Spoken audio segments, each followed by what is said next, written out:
Welcome to another edition of Mawio'mi. I'm your host, Jim Richardson.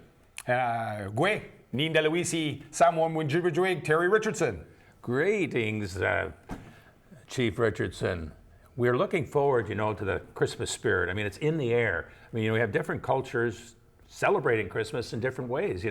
For example, you've got Hanukkah, it's on right now with the Jewish culture. You've got the Ukrainians and the Orthodox Ukrainians. Generally, it's after Christmas. So we celebrate in December, they celebrate in January.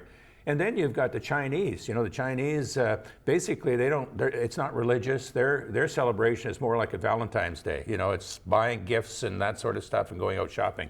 But we have great guests today, speaking of culture. Yes, talking about culture, people from our own community. For sure, and it's one of the things we don't, we never really, it was a colonial type of celebration, Christmas, and it was sort of alien to the First Nations, but it's something we've gathered. But we thought that it was important during this holiday season that we talk about culture a little bit. So I'm excited. We have good guests coming from our community who practice culture and who have some teachings to pass on and share with everybody.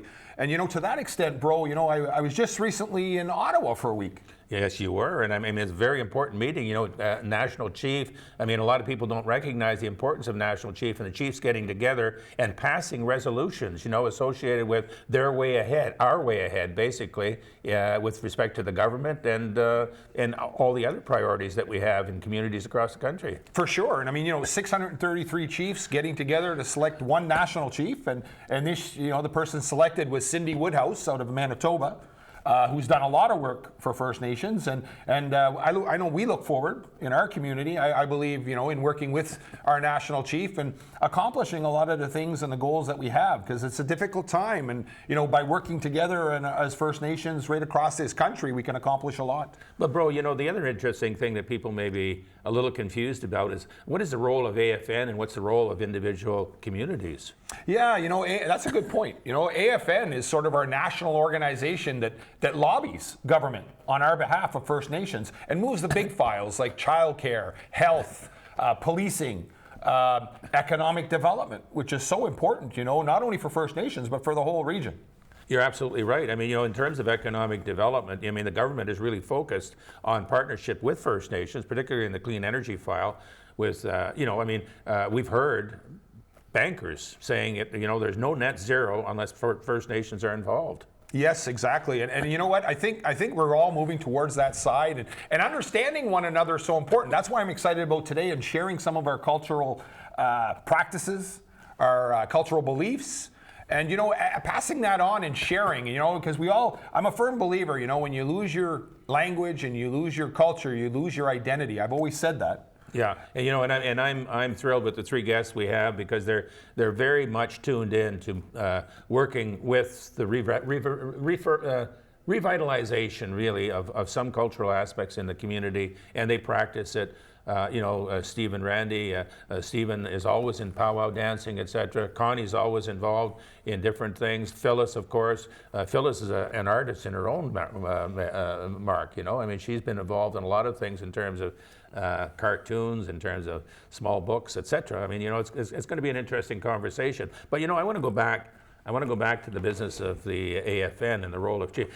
Our relationship here is kind of, I guess, in a bit of a turmoil with respect to the provincial government. How can, somebody like the National Chief, Cindy Woodhouse, help us in that regard? Well, I think we need that mediation. I always say that having a mediator might be able to help us to get that relationship back on track with this particular government. We always say there's three roles, right? There's negotiation, litigation, and then unfortunately after that, war, I call it. But it's the dissension of roadblocks and all that kind of stuff, civil unrest. Yeah. So I think it's important that we actually start with that negotiation, and if we can get this government back to the table to negotiate, we could be so much further ahead. But I don't want to get too bogged down in the negativity, because this is the holiday season and we're here to talk more about the cultural side. But those things are playing an important role as we move forward.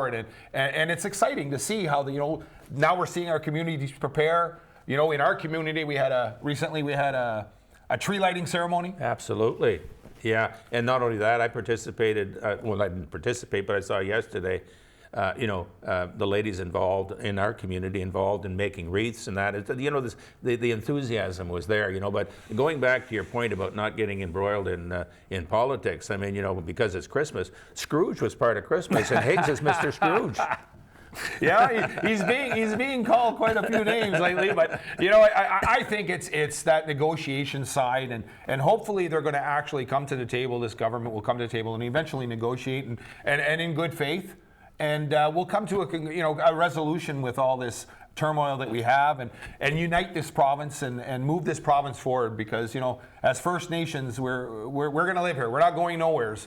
No, we're not. And getting back to Christmas, I mean, here we are, how far away from Christmas, and there's still no snow. I mean, I'm accustomed to it. By the way, I'm heading off back to Peru. Oh, nice. And we spent 15 years down there, and we never saw snow anyway.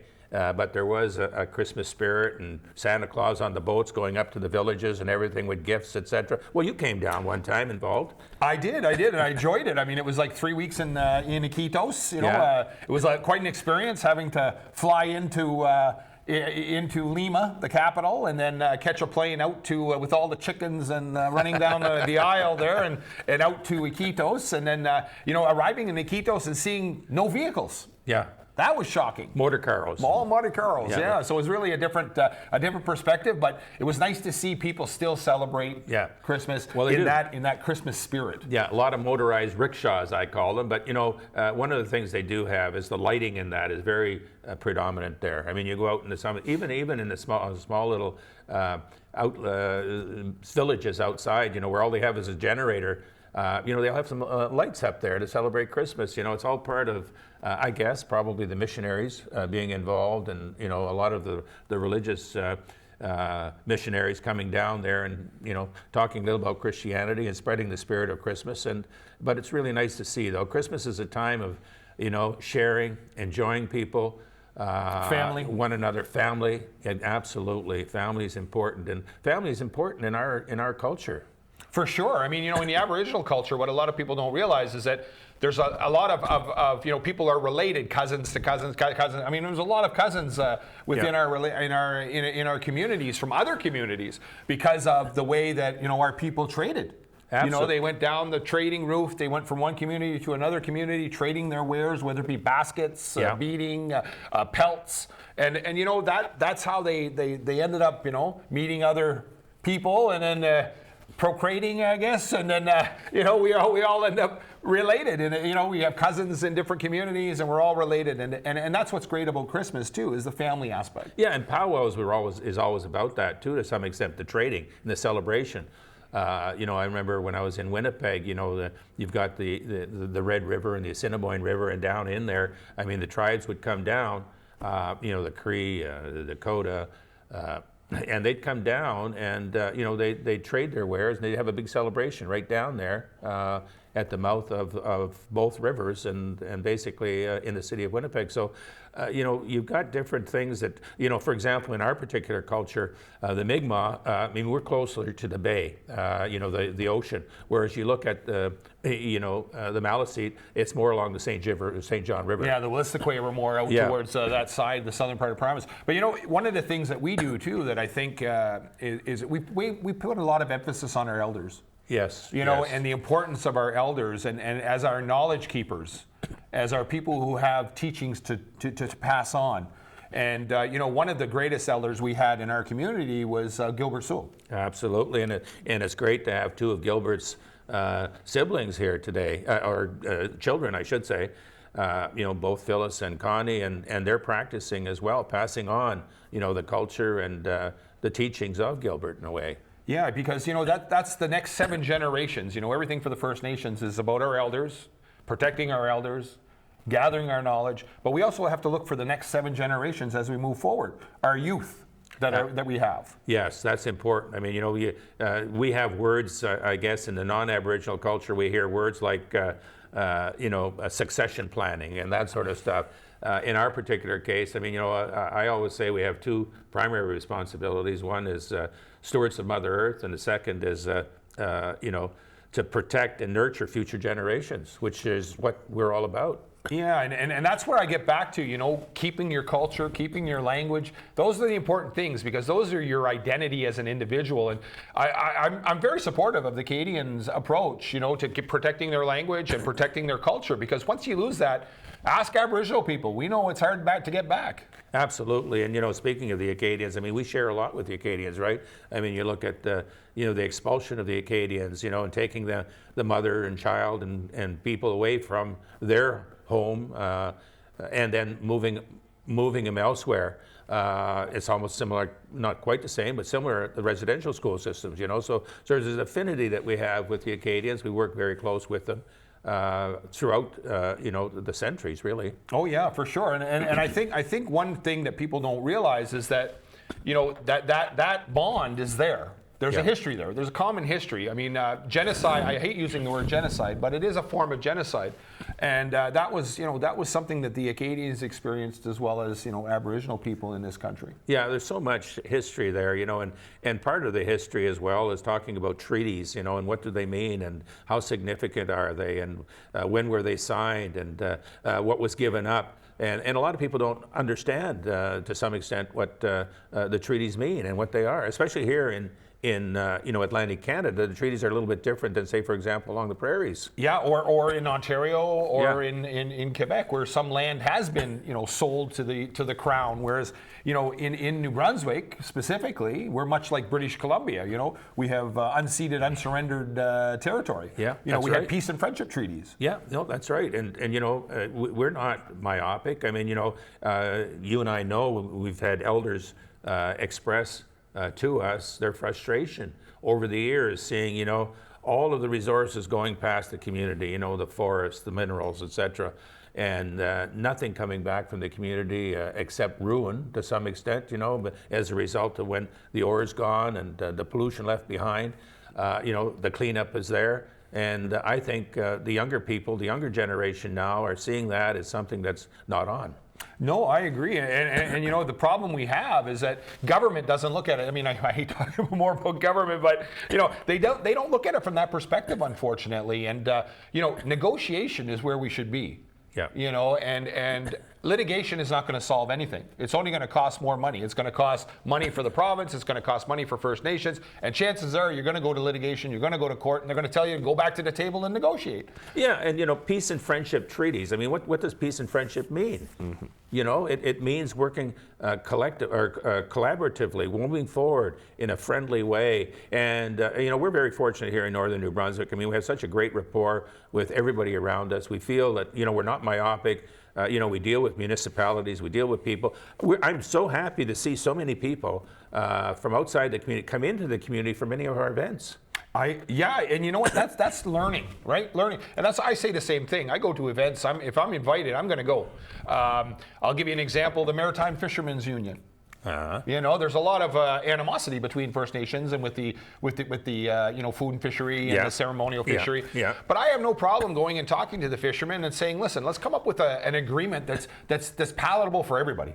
Yeah. You know, I mean, yes, we have the right to, you know, it's a right, but just because it's a right, it has to still be managed. We can't take everything from Mother Earth and not expect it to rejuvenate itself by itself. We have to be true stewards of the land. You're absolutely correct. I mean, we have a word in Mi'kmaq that basically talks about that, sustainability, you know, and the fact that you just take what you need and you don't take anything more than that. And I think most of our people are really concerned about the environment. I mean, look at what we do with our, you know, our salmon fisheries. You know, I mean, we don't have too many of our people fishing, you know, the Nipisiguit River. No. I mean, where we have our salmon enhancement program there. Yeah, and when we look at, you know, you had mentioned it earlier. You know, we got no snow yet for Christmas. Well, people, this is a warning. You know, Mother Earth is talking to us here, and I think, you know, whether it be the animals or the fact that we don't have any snow, when we look at temperature, global temperature has gone up 1.2 degrees. Yeah. We all have seen what happened right across Canada with droughts and forest fires.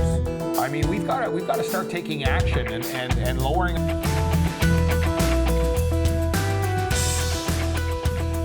Well, welcome back to Mawio'mi Gathering Place, and we have with us our first guest for tonight, Phyllis Grant. Thank you for coming, Phyllis. Thanks for inviting me. You know, Phyllis always amazes me with her creativity. You know, she's a very creative person. writing, drawing. I mean, I don't know if you realize that, but last year we had that Titan game, and Phyllis and Felicia, her daughter, did the sweaters for the Titan game. For sure, that was a huge thing. That was awesome, yeah, to be able to share our culture and what we feel and think, like, for a design for that type of an event was really cool, and the process was really good too.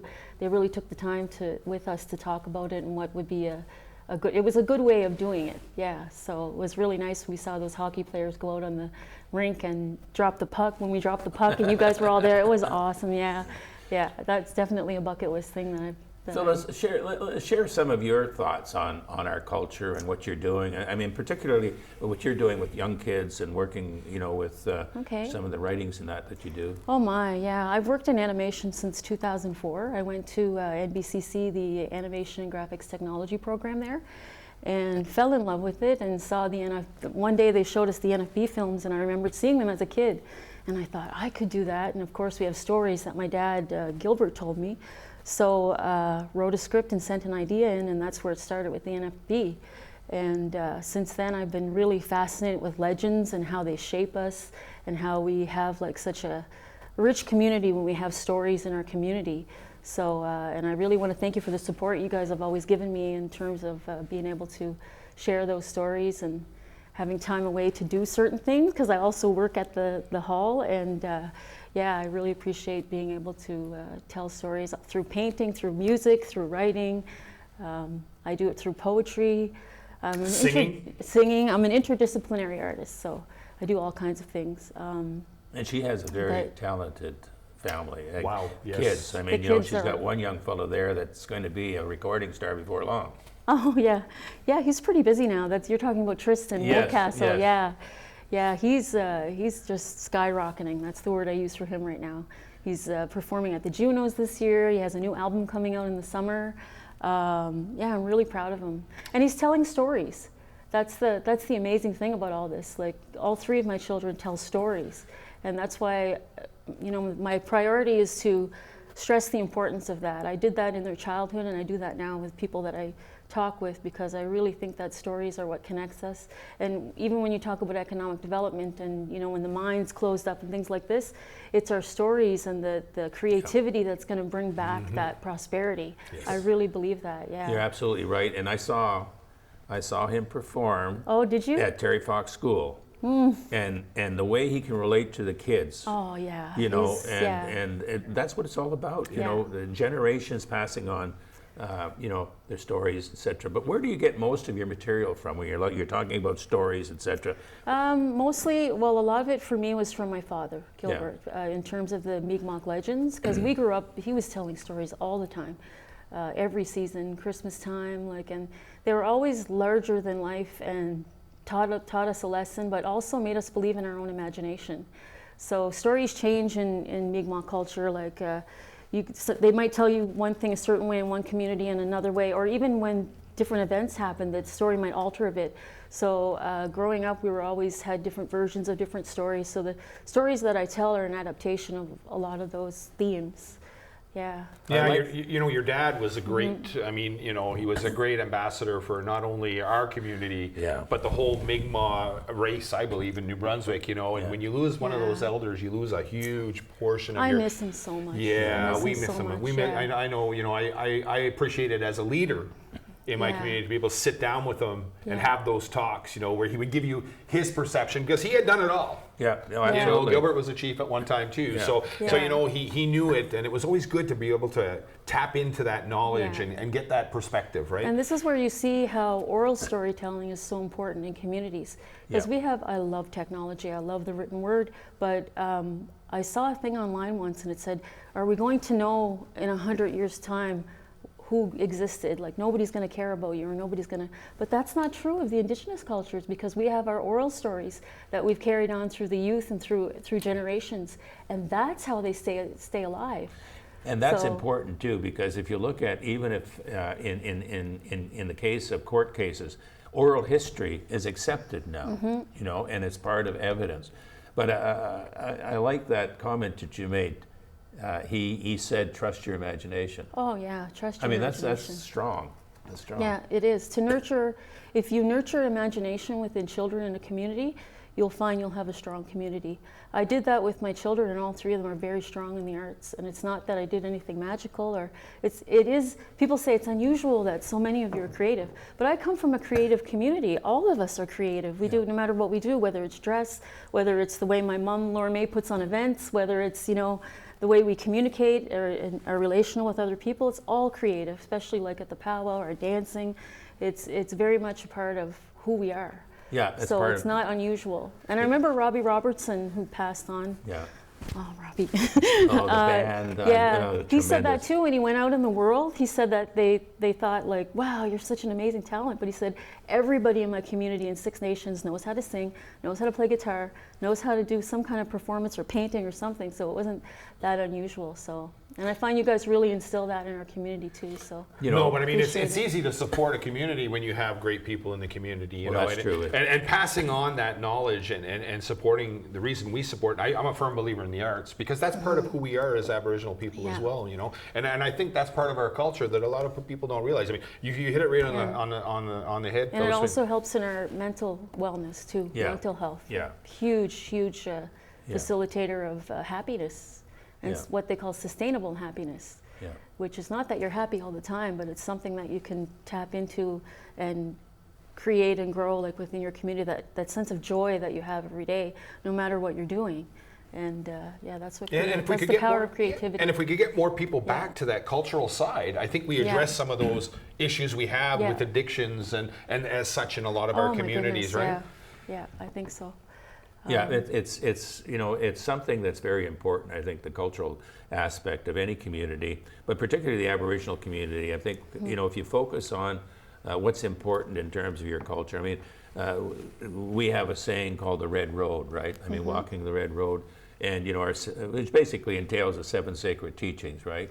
And which probably, you know, most societies have some sort of way of moving in that direction. But you know, where you see strong communities, there are communities that really have a strong cultural bind. You know, I was just talking with an individual out in Alberta not too long ago. His last name is Mistaken Chief, by the way, and he was involved in you know, certainly. A lot of the rodeo stuff in that, but he's involved in bringing back the Blackfoot language, and he's one of the few remaining speakers there, and very interesting, you know, in talking about his aspect of, you know, stories, and you know, you listen to the Crees, you listen to the Algonquin, wherever you go, you're absolutely right, Phyllis. The stories are important. And they're an important part of our education too. They're the priority in our education in Indigenous communities. And yeah, the more stories we have, the more we share. It's something, we're all interconnected. Everything is interconnected. Our mental health, our the way we educate and teach each other and learn from each other, and the way we express ourselves. I'm a big fan of expressionism. I love it when people can have the power to express. I think it really creates a strong identity within who they are, and yeah, a strong identity is something that's really linked to stories too, and storytelling. So you know who you are, you know where you're going. Yeah. Use your imagination to create that path toward the future, because creative solutions are the best solutions, I think. Well, I can tell you, I mean, you know, in my travels across the country and different other jobs I've had, I mean, you know, and different generations. I mean, I go back at 74 years old, I go back a fair bit.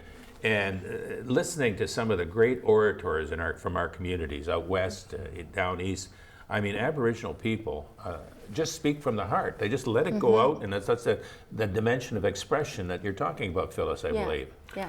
What about stories? We talk a little bit about stories, Phyllis. What's a story that your dad would have shared with you? Like, I remember the one, and there's many, but I was thinking about one, like the one about Indian Island and the moose. Oh, yeah. Do you remember that Oh, one? there's quite a few about Indian Island. One of my favorites about Indian Island is Jubichkum. He's the sea serpent. And he lives there in the bay. That's what the Mi'kmaq believed, and they had to be very careful, especially in winter, that because he had a horn, almost like a unicorn, and it was very shiny. And it was said that whoever had just a piece of that horn, would have ultimate power. So Glooskap, one of our heroes, he wanted to make sure that his twin brother Malsum never got a hold of that, because that would be his downfall. So they say to be very careful when you're walking across the ice, or watch for that. You might see the horn out there. And it's quite a big creature. It's kind of like the Loch Ness Monster. It's like our own Loch Ness Monster. Yeah, so he always talked about Jabichkam out there. And he talked about the moose and the whale, and the transformation of why you'd never see a moose in an older moose in the forest. Why would that be? Because what they do is the moose, when they're getting old, you don't see them in the forest when they're older. When they're getting old, they go into the estuaries and into the water heading out toward the ocean, and they transform into a whale. Now, there's also stories, of course, where orcas would eat whales. So I think that's where they got that connection there, because the moose would go in, and the orcas would probably eat the moose. And it's interesting that we do have orcas in our stories, because you traditionally you think of them being an animal that you see in the Pacific. out west, a mammal, but no, we have them in all the oceans of the world, and I hope they come back one day. Just like Glooskap has said that he will come back one day. Yeah, and then I've heard lots of stories too. Of course, up north a little bit different, but with Sugarloaf Mountain, for example, and the salmon and the beaver fight, and how the mountain came about. And so many, but the lobster and the snake made the Petitcodiac muddy. Yeah, it was a big battle that they had in the Petitcodiac. That's why it's so muddy. Yeah. One time, the animals, Glooskap had made the animals huge. Yeah. They were huge. Like a moose was like bigger than 2 houses. Like it was like a building size. But what happened was, when humans were made, they were too small, and the moose and the animals would kill them. So Glooskap said, "Oh no, we can't do this." So he said, "I'm going to make you smaller." So he made them more manageable size. Yeah. The lobster were huge. Everything was huge. Yeah. And even on the Pacific, even on our river. I mean, even up at the falls, where they said where Glooskap sat down and had a salmon, and I remember your dad telling me those stories. And you have to be careful with Pabineau Falls. This is one thing I always tell people. Sometimes they look at me like I'm crazy when they visit, but there's a spirit in the water there at Pabineau Falls called Mindu, and if you don't make an offering, or you play around the water, it will actually hypnotize you and take you in. Suck you into the water. Yeah, suck you into the water. So you have to be very, very careful. My dad always told me that story. Now, I think it was to keep us away from the edges too, but that was the point of stories, right? Right. There was always something behind the story. So every time I go there, I'm scared of Mindu. I make an offering, or even if it's just like if I have Pearly Everlasting or anything that I have, because and it's true. The water is very hypnotizing when you're there. If you're close to it, you don't want to fall in that water, because you won't come out. But the last couple of minutes, just highlights expression. And imagination. Those two combinations, and how you bring about those stories. Yeah, it's so fun. I did it through animation for a long time with the National Film Board, and those were probably the greatest years of storytelling. And I've done quite a few animated films, but that was really fun. I was brought back into it again with my son Christopher in a film about Rebecca Thomas, the Mi'kmaq poet. It's directed by a Nunavut filmmaker named Stephanie Jolene, and we're gonna have to leave it at that. Okay. But you know what, Phyllis? Just your new gig that you've got there with that National Association, etc. We look forward. We'll be right back with our other guests. Stand tuned, stay tuned.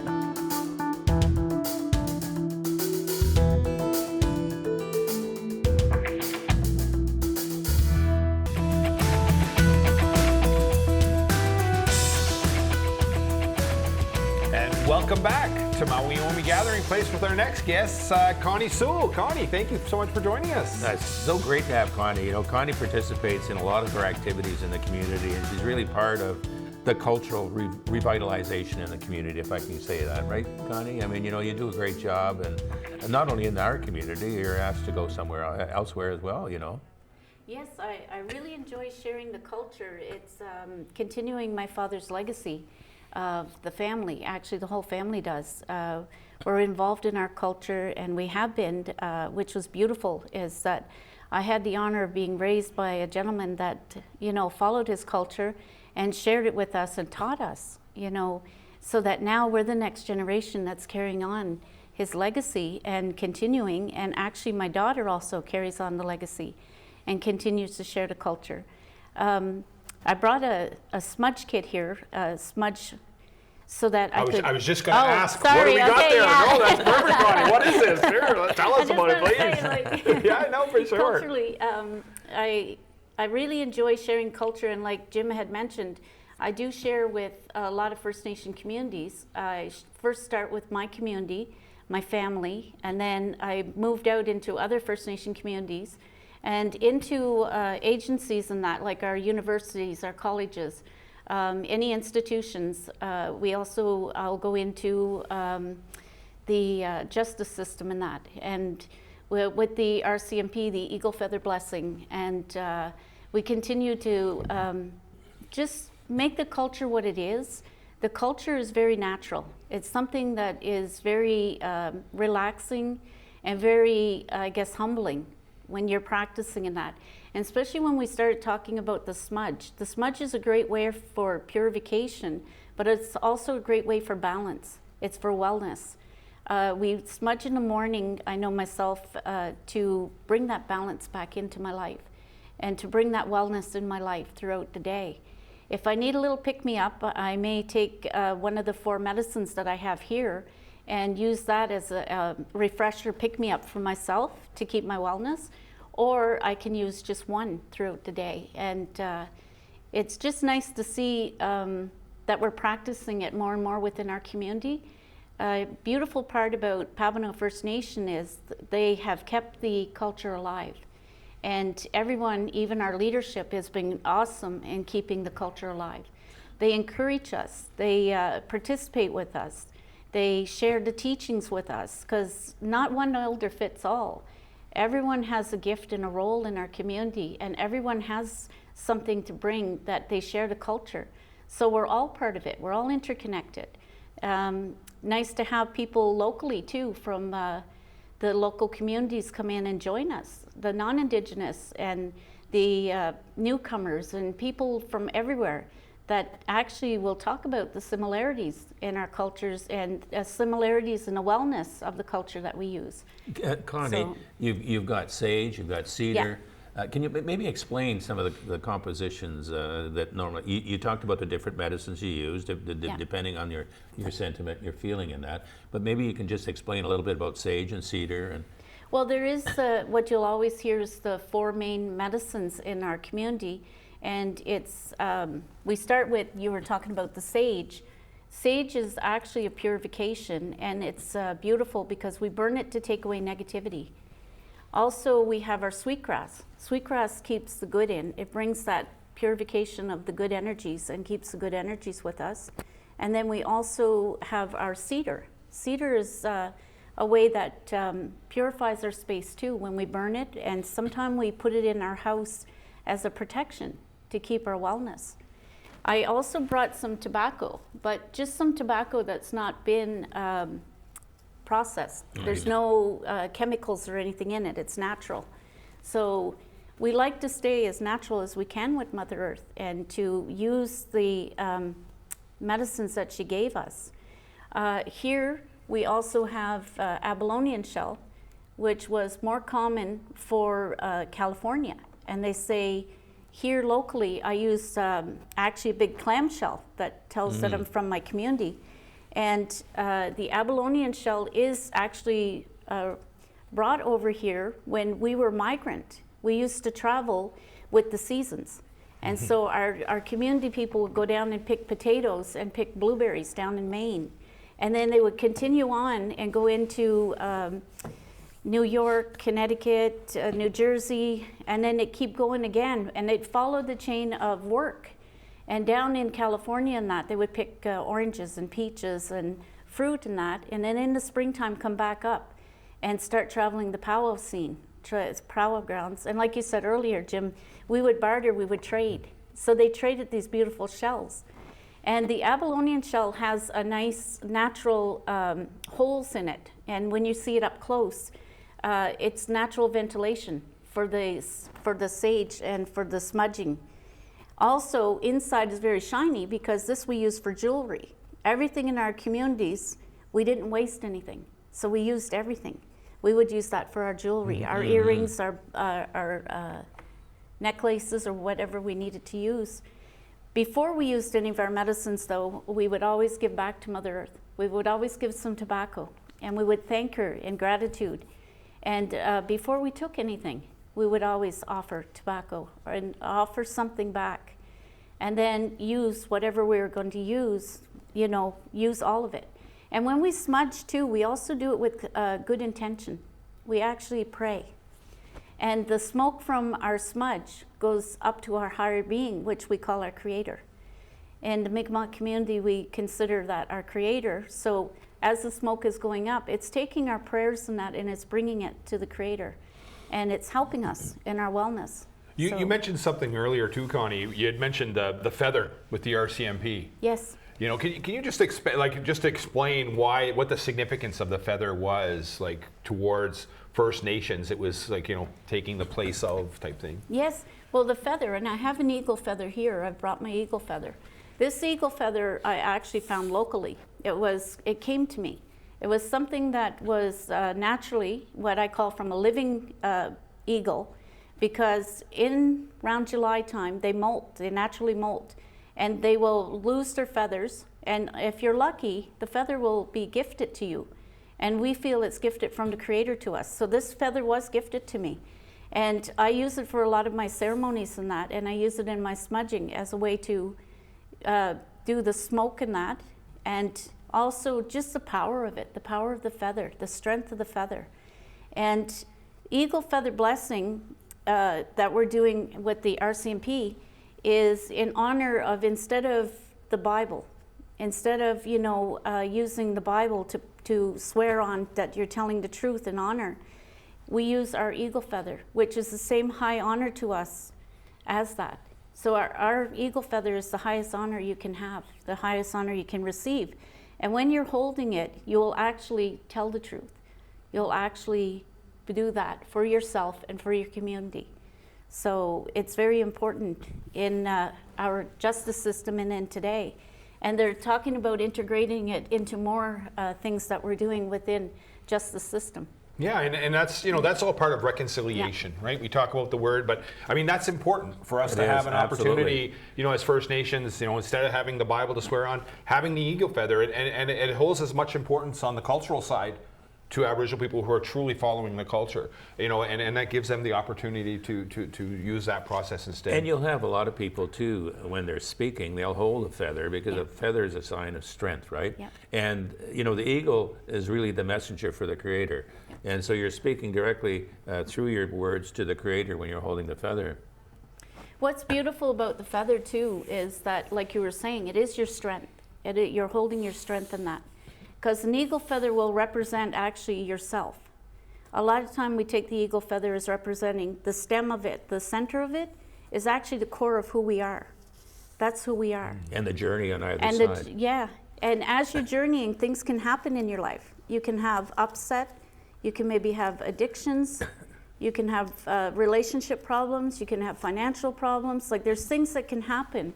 And the eagle feather always looks beautiful though, even though it has those things that may have happened in your life. But you have the power and the strength with your eagle feather to fix them, to take the time and to put that love and care into yourself so that you can bring it back. A lot of the time we're impatient though, so we can be a little bit more forceful with ourselves and it still comes back beautiful. Mm-hmm. But to smoothen it out, we take our time with ourselves. We give ourselves that unconditional love. We give ourselves that time. And this is a very comforting thing, even if you notice, if people are anywhere in our talking circles, our healing circles, even when they're in court, if they're holding a feather, they just will do that. They'll naturally give it that care. Yeah. And it brings the peace, right? It brings that balance again and the wellness. So often you'll see people do that. They'll just hold the feather and they'll just take care of it. And that's taking care of yourself. This feather is like taking care of yourself. So a lot of us will hang our feathers also on our wall. We won't hide them. We usually put them in a feather carrier case if we're bringing them somewhere so they don't get damaged. But what we do is we hang them on our wall and we show them. And then what we do with that is, if I'm ever having any troubles with that, I can go and take my feather and spend time with it. And that's spending time with myself. Mm-hmm. That's giving myself care. That's giving myself that time, that space. and it's bringing my wellness back. So it's really important. There's a lot of teachings we have, and I know in our community, we've been introducing them naturally, like the culture is. We've been naturally showing each part of things that are needed for wellness. But I've noticed that some people get a little impatient. They want it a little quicker. And, you know, so we're teaching that also, because when I was working with the sweetgrass and I was picking sweetgrass, I was becoming impatient. I was getting my sweetgrass ready for like a smudge. So I was doing this. I was getting it ready, because we don't cut them with scissors, we break them. And if you do that, it breaks off.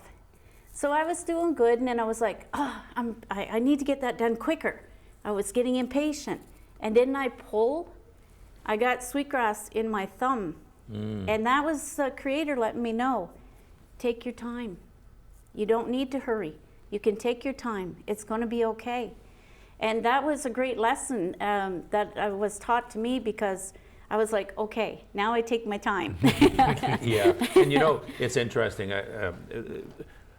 The passing on of feathers as well. I mean, I've over the years got a lot of feathers gifted to me, and one of the things that we have in Aboriginal culture is that you pass the feather that's gifted to you, you pass it on to somebody that's worthy of whatever they've done that you think is, you know, worthwhile of recognition and showing of strength on their part or whatever.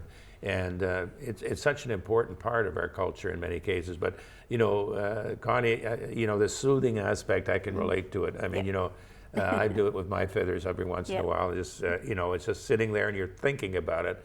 And, you know, as Connie mentioned, you know, you're looking at the path. Yeah. You're looking at the strength and the path you've gone through. You know, Connie, there's so much that we can talk about, that's for sure.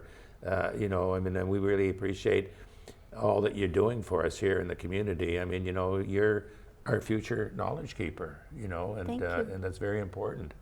Thank you. Yeah. And If I had just to ask one question, the eagle itself, what does it symbolize, Connie? Because every animal symbolizes something, right? We know that the bear is the protector, but the eagle is what? The eagle is love. Love. love, eh? Yeah. Eagles love. Eagle flies the highest too. It's the highest bird that flies the closest to Creator. Creator, that's right. So, and the eagle, like, there's a lot of meanings, but it's what it means to you as an individual. Like, each one of us can have a different meaning for the feather or the medicines or the animals, but it's how it relates to you personally, how it's very connected. And you know, it goes back to what Phyllis was talking about, expression and imagination. Yep. You know, true. Yep. You know, you know, Connie, we got so much to talk about. We're going to have you back again. And once again, you know, thanks for everything. Yes, thank you. You know, we really appreciate it. Stay tuned. We'll be right back with Mawio'mi and our other guests. Exciting. Thank you.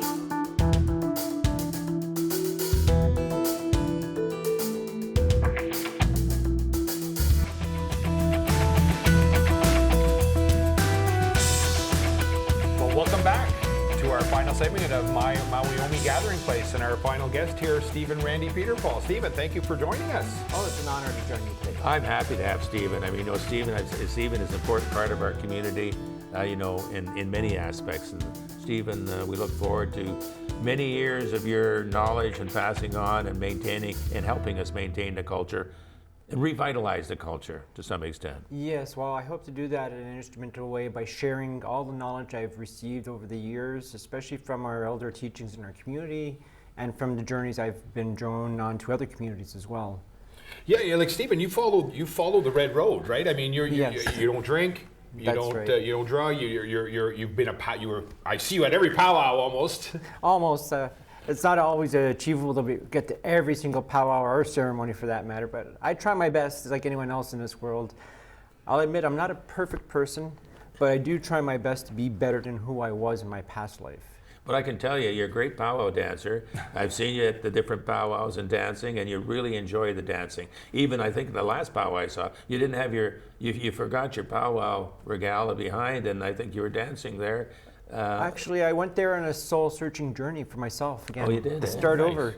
And I had to look inside myself, and you know, I'm still following in my spiritual path, but at the same time, I'm looking inside myself saying, well, I have to reflect on life and be just like everyone else for the moment. Because me dressed up in regalia is not just me. But me dressed up as an individual like everyone else on this earth is showing I'm equal to everyone who walks this earth. Wow. No better, no less. That's interesting, Steve. That's really nice to know. I think, you know, a lot of people think that, you know, you have to have your regalia on to do it, but you really don't. No, you really don't. You just have to feel the spirit inside you and go with the moment. Yeah.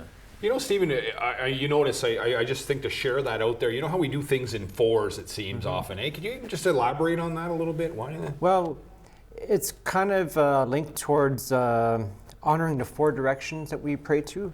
We start off with the east, we pray to the Gidbu spirit, which is the eagle. We honor the children, the beginning of life, and the life givers, which are our women. And we go on to the next direction, which is the southern direction. We pray for all creation and all of life. And it's very simplistic. We pray for all these things we have, like our air we breathe, our water we drink, our food that we eat, which is provided from Mother Earth. Then we go to the western direction, and we pray for healing medicines for people who are transitioning to the spirit world. And these are difficult journeys, and we pray for a lot of difficult things during that time. And then after we go to the northern direction, we pray for the spirits who have arrived there after their 1 year of spirit walking. And it's quite the journey to follow. And I believe, you know, we ask for forgiveness in this direction, ask for wise teachings. And finally, we come back full circle to the beginning, to Mother Earth, where we all emanate from, and how we give back to Earth and thank this Mother Earth for who we are and how we live today. Yeah, that's a good As a point. simplistic, Yeah, very simplistic, yeah. and very humbling. And Stephen, and the other thing that you do a fair bit in the community as a firekeeper, can you talk about a little bit about the sacred fire and the significance of our sacred fire? Well, we use these similar philosophy that we just spoke of with the sacred fire, because this all ties into all our ceremonies now. Without getting into ceremony, it's just basically what I just talked about is encompassing what the sacred fire is. And when we offer to the sacred fire, we're going to those same 4 directions with offerings of tobacco to pray for all these things, to help us to nurture ourselves, to nurture our spirit again, because we're living a human experience as well. And this human experience is what we embody on this earth. And we try to put it forth in a good way. Yeah, you know, a lot of people ask us, you know, I've had it, Stephen, from my perspective, and I know as a firekeeper as well as a sweat, you perform a lot of sweats as well. You know, they're saying, why, when a person passes, why do we light a fire for, you know, X amount of days, or, you know, and they ask those questions, and sometimes I have a hard time. Yeah, and it's all tied into that same philosophy with the same explanation from the beginning, because we're honoring all of life from the beginning to the end.